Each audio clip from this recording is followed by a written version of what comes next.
They drugged her, they beat her, they robbed and raped her, and then they strangled her to death.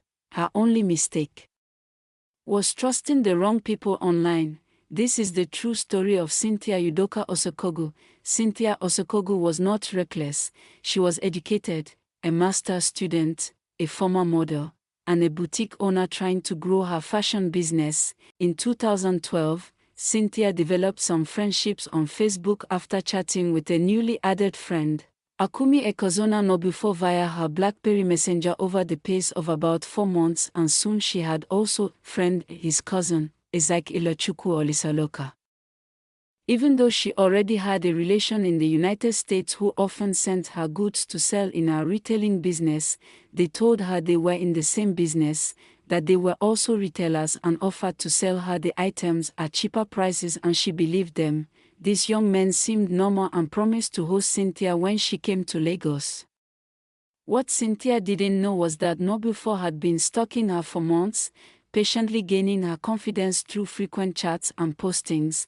When she informed them she usually comes to buy goods in Lagos, they made arrangements for her visit while promising to help her get the goods at cheaper prices. The trip was organized by Ekozona Nobufo, one of the two new friends.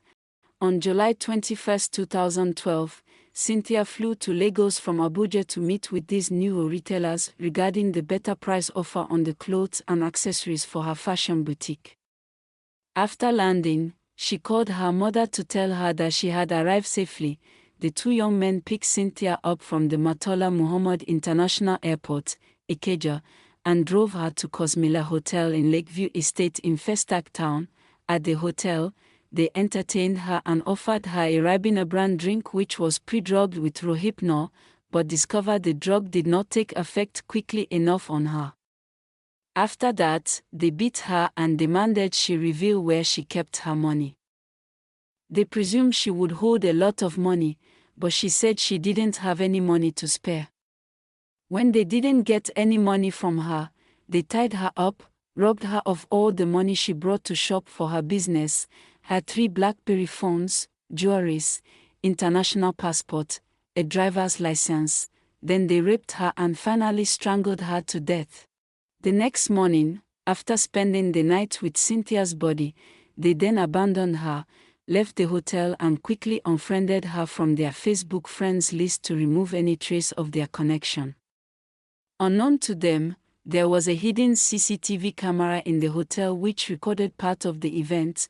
Mrs. Njebu routinely called all the rooms in the hotel to ascertain those who are still in and those about to check out. After some time, she saw Nobufo coming down the stairs. Ms. Njebu asked Nobufo after calling his room to know if he was still staying. When Nobufo reached down the stairs, he told her that he would be staying behind but that she should permit him to withdraw money from the ATM to pay for the day. When he told her his girlfriend, referring to Cynthia, was still upstairs, she did not go to check. He was not a regular guest at the hotel. He assured her that his girlfriend was there with the room key. Ms. Njebu told Mr. Nobufo to return to the hotel before 12 noon, when the payment for their room would expire. Olisaloka came out from the bar and they both left the hotel and she never saw them again. At about 3 p.m. she received a phone call from one of them. The caller said that he was the occupant of the room who left recently and that he was not coming back, and he instructed her to remove the idiot out of the room. She replied him politely to remind him that he promised to come back and pay for the day. He said he was not coming back and dropped the call. Ms. Njebu informed the hotel's manager about the development and he assured her that since the caller's girlfriend was still in, she would pay for the room. So, the manager told her to call the room through the intercom. She called many times but no response. The manager went upstairs, knocked several times but didn't get any response. The hotel management directed her to use the master key to access the room as a last resort. So she went upstairs, knocked again. No one responded. She used her master key to open the door. And from the door, she saw Cynthia's lifeless body lying naked on the bed. She screamed with shock and rushed downstairs to inform the manager, who alerted the police. From the CCTV footage played to her by the police, Ms. Njebu identified Nobufo and Olisoloka. She was able to recognize the duo when the police brought them to the Area E police station in Festac Town, Lagos. The pharmacist who sold Rohypnol to them was arrested and charged with negligently selling the Rohypnol tablets to Isaac and Nonso. Isaac, Olisoloka's brother who assisted in selling Cynthia's BlackBerry phones, was also arrested. After the hotel found her body, since her ID cards and mobile phones had been stolen, they could not identify her immediately or call friends and family. Her body was deposited in a morgue in Lagos. All this time, unaware of Cynthia's murder, her family and friends were praying for her safe return. Meanwhile, Cynthia's mother, Mrs. Osokogu, tried calling Cynthia's cell phone for 5 days but her phone was switched off. On the 7th day, she recalled that one of the men picked her call and told her that Cynthia was sick. Not too long afterwards, they implied that Cynthia had been kidnapped and asked her mother for 20 million naira ransom. Cynthia's mom asked them if they killed her daughter and they said no, she was just sick and couldn't come to the phone. The phone call was traced to Festac.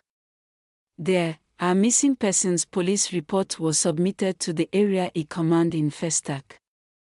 This enabled her family to trace her body to the morgue and also led them to the hotel.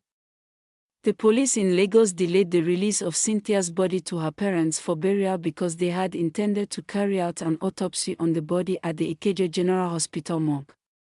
Police Commissioner Umaru Manko revealed that the pathologist was still working on the autopsy, which was ongoing at the time she was identified.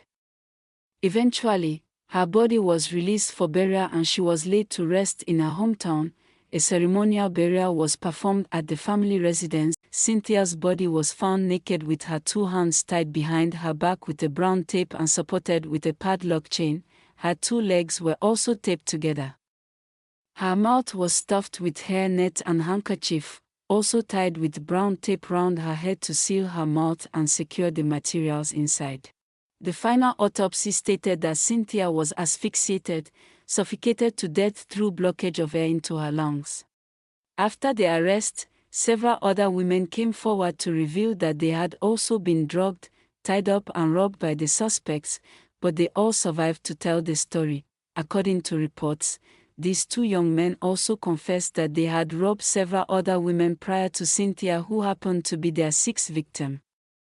The gang reportedly specializes in luring unsuspecting young women, robbing them of their possessions before killing them. Although there were speculations that their motive was ritualistic, it appeared that it was greed and their main goal was to rob and kill. On March 23, 2017, the Lagos State High Court, Igbosir, sentenced Nobufo and Isaac to death by hanging. The judge also found the 2 of them guilty on 3 other counts and sentenced them to a total of 20 years imprisonment each. They were also sentenced to 14 years in jail for conspiracy to commit murder, 3 years for conspiracy to commit felony by stealing, and 3 years for stealing a BlackBerry phone. The judge acquitted and discharged Osita and Nonso. Cynthia's murder exposed the dark side of the internet in a way that most people could not imagine. Her mother advised youths to be very cautious of making friends with people that they did not know. She stated the youth should be very careful, especially when they are making friends in social media. Like we have seen in the case of my daughter, such friends may have ulterior motives. Don't forget to click on subscribe to see more true crime stories. See you next time.